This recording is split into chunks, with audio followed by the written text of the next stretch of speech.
Oke, halo. Perkenalkan nama saya Daniel Erindra Cipta, NPM 243 11070. Di sini saya akan sedikit menjelaskan mengenai materi Corporate Social Responsibility and Managerial Ethics part kedua. Nah, ini adalah part kedua dari video sebelumnya dengan materi yang sama. Langsung saja. Pertama-tama, Managerial Ethics itu adalah eh, lebih mengacu kepada seperangkat prinsip moral dan standar yang memandu perilaku serta proses pengambilan keputusan para manajer-manajer dalam suatu organisasi atau perusahaan. Ini merupakan aspek yang penting dari etika dalam bisnis, berfokus pada apa yang dianggap benar dan salah dalam konteks manajerial. Prinsip utamanya yang pertama ada integritas. Kita semua tahu kalau integritas itu bagaimana kita memenuhi komitmen yang telah dibuat kepada karyawan mau kepentingan. Kita juga perlu mempunyai kejujuran dan konsistensi dalam tindakan serta kata-kata.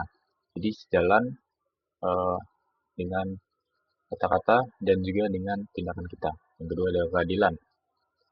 Perlu adanya uh, keadilan bagi manajer di sebuah perusahaan, menghindari diskriminasi dan memberikan kesempatan yang sama kepada semua karyawan, sehingga melakukan adil ini penting dalam pengambilan keputusan. Yang ketiga ada non-harm, atau memastikan keputusan tidak merugikan individu atau kelompok lain. Jadi, kita harus betul-betul matang memikirkan keputusan apa yang kita putuskan nantinya, supaya kita harus melihat dampaknya. Apakah itu berdampak kepada mereka, semua yang terlibat atau tidak. Yang ketiga, yang keempat, ada tanggung jawab sosial. Keputusan yang kita ambil mempertimbangkan juga dampak sosial dan lingkungan. Apakah berkontribusi pada kesejahteraan masyarakat dan lingkungan atau tidak. Pentingnya managerial ethics. Yang pertama, pastinya dalam managerial ethics sebagai panduan kita dalam mengambil keputusan. Lalu mengevaluasi dari pilihan kita apakah uh, berdampak tadi terhadap berbagai makro kepentingan. Yang kedua ada pengaruh terhadap budaya organisasi. Ketika pemimpin bertindak secara etis, pastinya mendorong para karyawan agar berperilaku serupa. Yang sama saja, para pemimpin itu menjadi contoh bagi bawahannya atau karyawan. Yang ketiga, keberhasilan jangka panjang. Manajerial ethics berkontribusi pada reputasi organisasi dan mengarah pada kesuksesan yang berkelanjutan. Manajerial ethics yang dilakukan secara jangka panjang pastinya akan menjadi budaya dan memberikan kesuksesan dan berkelanjutan bagi organisasi atau perusahaan tersebut. Jenisnya ada 4. Yang pertama moral. Moral ini mengambil keputusan berdasar apa yang kita anggap benar atau uh, sorry mengambil keputusan berdasarkan apa yang dianggap benar secara moral, namun tidak diwajibkan secara hukum. Yang kedua, etika hukum. Keputusan yang dibuat berdasarkan pada hukum. Jadi kita mematuhi hukum dan peraturan yang ada. Meskipun kepatuhan itu sangat penting, itu tidak selalu mencakup pertimbangan moral yang lebih luas. Ketiga, etika moral. Tanpa memperhatikan standar etis, semata-mata hanya maksimalisasi keuntungan tanpa mempertimbangkan dampaknya. Yang keempat ada etika immoral. Terlibat secara sadar dalam praktik-praktik tidak etis untuk mencapai tujuan bisnis. Ini tanpa pertimbangan yang jelas, tanpa pengambilan keputusan yang baik, sehingga mengabaikan kesejahteraan orang lain. Ada faktor yang mengaruhi manajer etik ternyata. Yang pertama ada pengaruh manajer.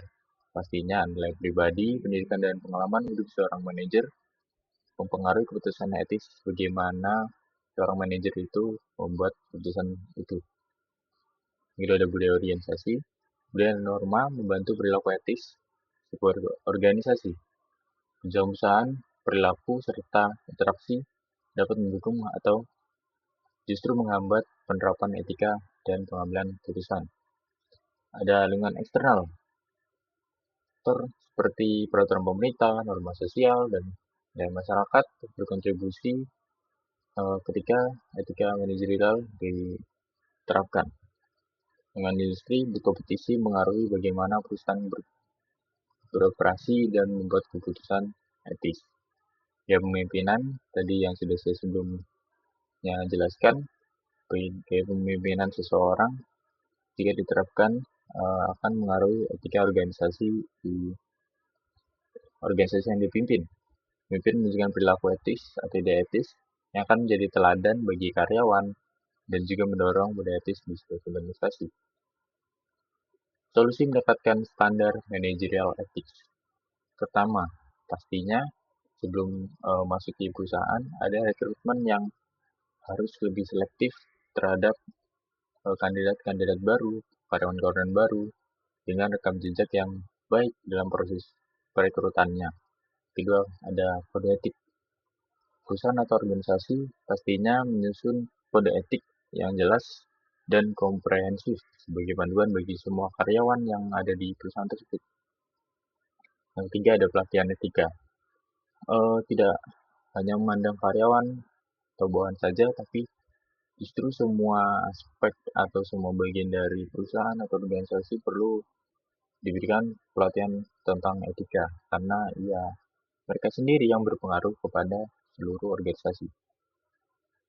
Kesimpulannya yang bisa saya ambil, etika manajerial aspek merupakan aspek penting dalam pengelolaan organisasi yang fokusnya adalah standar perilaku yang memandu manajer dan mengambil keputusan. Penerapan ini tidak cuma berdampak pada reputasi perusahaan, tapi berhubungan dengan karyawan, pelanggan, dan mampu meningkatkan itu sendiri. Manajer diharapkan untuk bertindak dengan integritas, keadilan, dan tanggung jawab sosial, sehingga keputusan yang diambil tidak hanya menentukan secara finansial atau secara ego mereka sendiri, tapi juga etis dan berkelanjutan bagi organisasi atau perusahaan. Mendorong karyawan untuk ikut serta berperilaku etis dan berkontribusi pada pencapaian tujuan perusahaan. Dengan contoh dari pemimpin tersebut. Jadi pemimpin tersebut tetap harus etis dan punya etika manajerial. Demikian yang bisa saya sampaikan, sedikit penjelasan mengenai corporate social responsibility and managerial ethics. Habis ini berfokus pada managerial ethics. Akhir kata, saya ucapkan terima kasih.